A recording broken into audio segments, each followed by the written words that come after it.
खुलुमबाय बेयो बड'लेण्ड इंखं टेलिभिजन दिनै 6 मार्च 2022 रबिबार खालि सानसेनि बरादखौ नोंथांमोननि खाथियाव लाबोदों आं सदानन्द दैमारिया।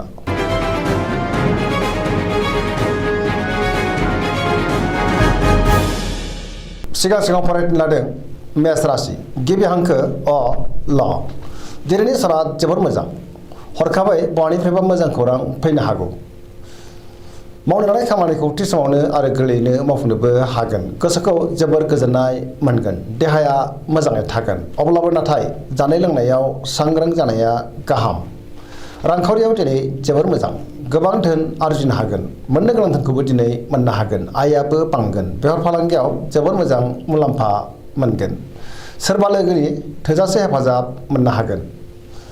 न'खराव दिनै बिसि फिसायनि गेजेराव अनलायनाय फैगोन। बिदा फंबायजों मोजां सोमोन्दो थागोन। बिमा बिफानि अननाय आरो बोरखौ मोननो हागोन। बहाबा थाङोब्ला दिनै जोबोर मोजां आरो मोजाङैनो हान्थिनोबो हागोन। गुबुननि गोसोखौ गोरलैयैनो बोनो हागोन। गोसोनि बोलोआ बांगोन। समाजाव गोबां मान मोनगोन।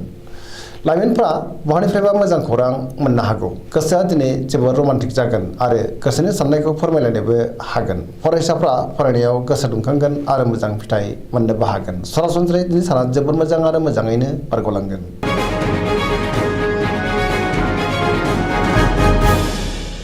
बृष राशि गिबि हांखो इ उ ब दिनैनि साना जोबोर मोजां गोबां खामानि मावनो गोसो दुंखांगोन। गोदान प्रजेक्ट लानो रोंगोन। गोसोखौ दिनै जोबोर गोजोननायबो मोनगोन। गोथों आरो गोग्गो साननो रोंगोन। गोसोनि बोलोआ बांगोन। मावनो लानाय खामानिखौ थि समावनो आरो गोरलैयैनो मावफुंनोबो हागोन। समाजाव गोबां मान मोनगोन। रांखावरियाव दिनै जोबोर मोजां गोबां धोन आरजिनोबो हागोन। बेफार फालांगियाव जोबोर मोजां आयाबो बांगोन। न'खराव दिनै बिसि फिसायनि गेजेराव अनलायनाय फैगोन। बिदा फंबायनि हेफाजाब मोननो हागोन। देहाया मोजाङै थागोन। गुबुननि हेफाजाब मोनगोन। जायखि खामानि मावा मानो मोनफ्रोमबो खामानियावनो दिनै जाफुंसार जानो हागोन। गोसोनि बोलोआ बांगोन। लोगोफोरनि अनसायनाय मोनगोन।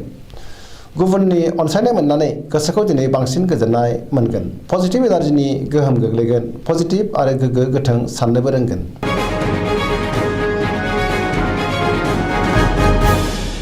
मिथुन राशि गिबि हांखो क स दिनैनि साना जोबोर मोजां गोसोखौ दिनै जोबोर गोजोननाय मोनगोन।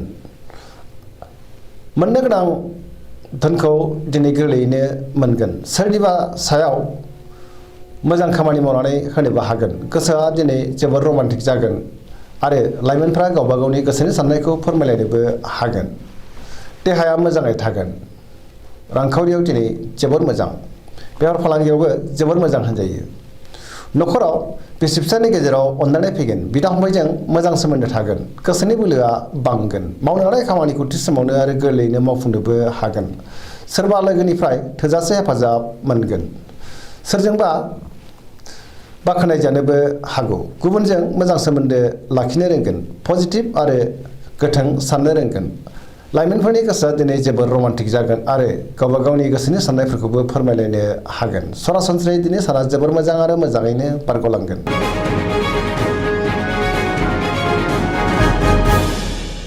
कर्कट राशि गिबि हांखो ड ड ह दिनैनि साना जोबोर मोजां गोबां बिथिङाव जाफुंसार जानो हागोन। सोरजोंबा बाख्नाय जानोबो हागौ।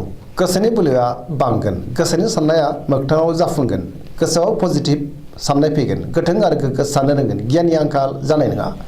मावनो लानाय खामानिखौ थि समावनो मावफुंनोबो हागोन। रांखावरियाव जोबोर मोजां बेफार फालांगियावबो जोबोर मोजां होनजायो। न'खराव दिनै अनलायनाय फैगोन। गुबुनजों मोजां सोमोन्दो लाखिनो रोंगोन।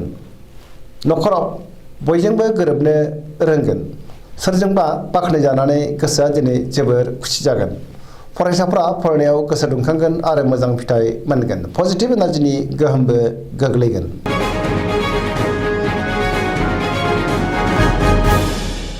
सिंह राशि गिबि हांखो म ट दिनैनि साना जोबोर मोजां गोसोखौ दिनै जोबोर गोजोननाय मोनगोन। समाजाव गोबां मान मोनगोन। बयजोंबो गोरोबनो रोंगोन। गोसोआव पजिटिभ साननाय फैगोन। गोथों आरो गोग्गो साननो रोंगोन। गोबां मोजां खाबु फैनोबो हागौ। मावनो लानाय खामानिखौ थि समावनो आरो गोरलैयैनो मावफुंनोबो हागोन। सोरबा लोगोनिफ्राय थोजासे हेफाजाब मोनगोन। बहाबा दावबायहैनो खाबु मोनगोन। रांखावरियाव दिनै जोबोर मोजां मोननो गोनां धोनखौ मोननो हागोन। आरजिनाय धोनखौबो दोनथुमनो हागोन। बेफार फालांगियाव जोबोर मोजां मुलाम्फा मोनगोन। गोसोनि साननायखौ दिनै गुबुननो फोरमायनोबो हागोन। सोरनिबा हेफाजाब मोनगोन, गुबुनजों मोजां सोमोन्दो लाखिनो रोंगोन, गुबुननि गोसोखौ गोरलैयैनो बोनोबो हागोन, देहाया दिनै मोजाङैनो थागोन। अब्लाबो नाथाय जानाय लोंनायाव सांग्रां जानांगोन। गुबुननि थाखाय गोबां मोजां खामानि मावनानै होनोबो हागोन। पजिटिभ एनार्जिनि गोहोम गोलैगोन। गोबां मोजां खाबु फैनोबो हागौ।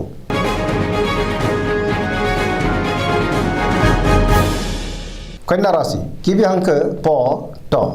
दिनैनि साना जोबोर मोजां। गोसोखौ जोबोर गोजोननाय मोनगोन। गोसोआव पजिटिभ साननाय फैगोन। गोथों आरो गोग्गो साननो रोंगोन। गियाननि आंखाल जानाय नङा। रांखावरियाव दिनै जोबोर मोजां। गोबां धोन आरजिनोबो हागोन। नाथाय अब्लाबो खरसायाबो बांगोन। बेफार फालांगियाव जोबोर मोजां मुलाम्फा मोनगोन। देहाया मोजाङै थागोन। गोबां मुंदांखा सुबुंजों लोगो मोनज्लायनो हागौ। न'खराव दिनै अनलायनाय फैगोन। गोबां खामानियाव मुखुबबो थागोन। सोरजोंबा बाख्नाय जानो हागौ। गोसोखौ दिनै जोबोर रमान्टिक मोनगोन।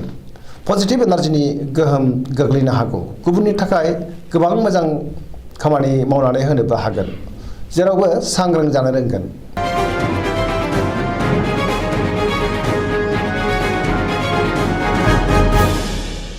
तुला राशि गिबि हांखो र ट। दिनैनि साना जोबोर मोजां।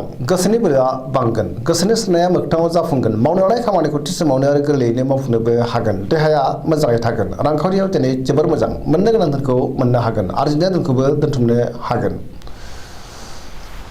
नाथाय अब्लाबो खरसायाबो बांगोन। न'खराव बिसि फिसायनि गेजेराव अनलायनाय फैगोन। बिदा फंबायजों मोजां सोमोन्दो थागोन। समाजाव बयजोंबो अनसायजागोन। बेफार फालांगियाव मोजां मुलाम्फा मोननो हागोन। गुबुननि गोसोखौ दिनै गोरलैयैनो बोनोबो हागोन। लोगोफोरनि हेफाजाबखौ मोननो हागोन। बहाबा दावबायहैनो खाबु मोननो हागौ। गोदान आरो गोग्गो थांखि लानो रोंगोन। सेंग्रा सिख्लाफोरनि गोसोआ दिनै जोबोर रमान्टिक जागोन आरो गावबा गावनि गोसोनि साननायफोरखौबो फोरमायलायनो हागोन। गोसोआव गोग्गो साननाय फैगोन। गुबुननि थाखाय गोबां मोजां खामानि मावनानै होनोबो हागोन।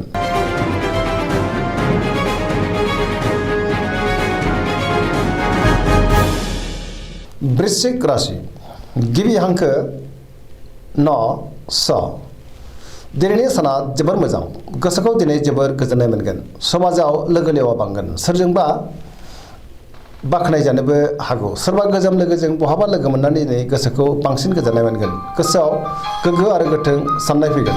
मावनो लानाय खामानिखौ थि समावनो आरो गोरलैयैनो मावफुंनोबो हागोन। गुबुननिफ्राय हेफाजाब मोनगोन। गोसोनि साननाया मोगथाङाव जाफुंगोन। गोसोनि बोलोआ बांगोन। समाजाव गोबां मान मोननो हागोन। बयजोंबो अनसायजागोन। न'खराव दिनै बिसि फिसायनि गेजेराव अनलायनाय फैगोन। नाथाय अब्लाबो सोरनिबा गाज्रि नोजोर गोग्लैनोबो हागौ। सांग्रां जानाया गाहाम। बेफार फालांगियाव जोबोर मोजां। देहाया दिनै मोजाङैनो थागोन। गुबुननि हेफाजाबखौ मोननोबो हागोन। फरायसाफ्रा फरायनायाव गोसो दुंखांगोन आरो मोजां फिथाइ मोनगोन। लाइमोनफोरा जोबोर रमान्टिक जागोन आरो गावबा गावनि गोसोनि साननायखौ फोरमायलायनोबो हागोन। पजिटिभ एनार्जिनि गोहोम गोग्लैगोन।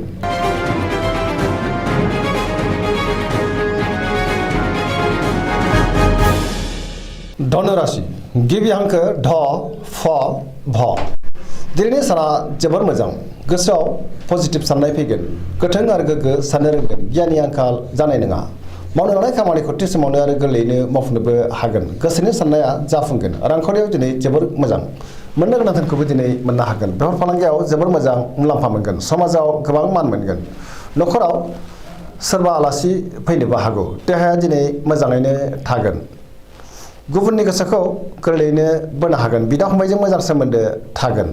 बहानिफ्रायबा मोजां खौरां फैनोबो हागौ। लाइमोनफोरनि गोसोआ दिनै जोबोर रमान्टिक जागोन आरो गावबा गावनि गोसोनि साननायफोरखौबो फोरमायलायनो हागोन।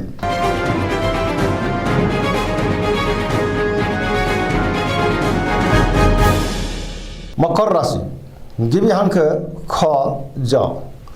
दिनैनि साना मोजां आरो गाज्रिनि गेजेरजों बाबेनलांगोन। गोसोखौ जोबोर उसुखुथु मोनगोन। गुबुननि थाखाय नाङा फाङा जेंनायाव गोग्लैनांनोबो हागौ। गुबुनखौ मान होनो रोंनाय नङा। गोसोनि साननाया देबारनांगोन।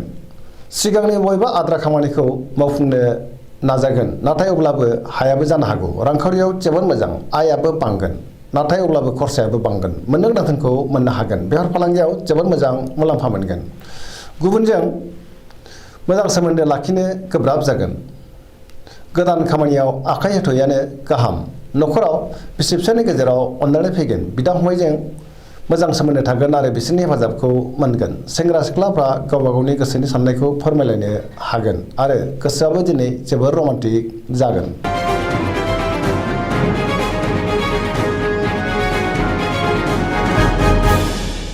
कुम्भ राशि गिबि हांखो ग स स दिनैनि साना बारा मोजां नङा गोसोखौ दिनै जोबोर आला खाला मोनगोन गोजोननि आंखाल जानो हागौ नेगेटिभ एनार्जिनि गोहोम गोग्लैगोन मावनो लानाय खामानिखौ थि समावनो मावफुंनो गोब्राब जागोन बहानिफ्रायबा गाज्रि खौरां फैनोबो हागौ समाजाव मान मोनगोन गोबां मुंदांखा सुबुंजों लोगो मोनज्लायनो हागौ रांखावरियाव मोजां नाथाय अब्लाबो खरसायाबो बांगोन देहाया दिनै मोजाङै थागोन अब्लाबो नाथाय जानाय लोंनायाव सांग्रां जानांगोन न'खराव बिसि फिसायनि गेजेराव अनलायनाय फैगोन बिमा बिफानि अननाय आरो बोरखौ मोननो हागोन बहाबा दावबायहैनो खाबु मोननो हागौ नाथाय अब्लाबो लामा सामायाव हान्थियोब्ला सांग्रां जानांगोन नेगेटिभ एनार्जिनि गोहोम गोग्लैनो हागौ।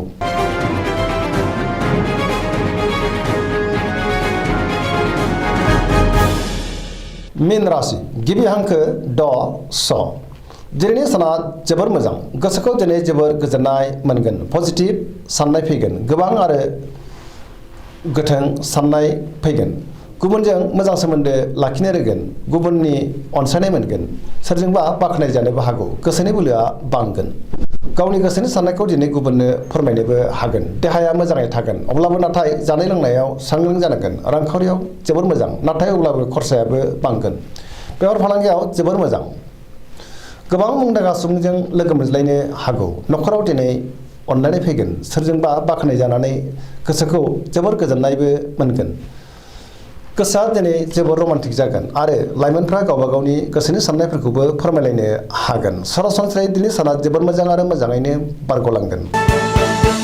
दिनैनि राशि फरायनाया एसेनोसै जोबनायाव बेखौनो खावलायो जाहाथे नोंथांमोना सानफ्रामबो जोंनि बे बड'लेण्ड इंखं टेलिभिजनखौ नायबाय थायो आरो साबस्क्राइब खालामो लोगोसे लाइक खालामो आरो शेयार खालामो एसेनोसै गोजोन्थों।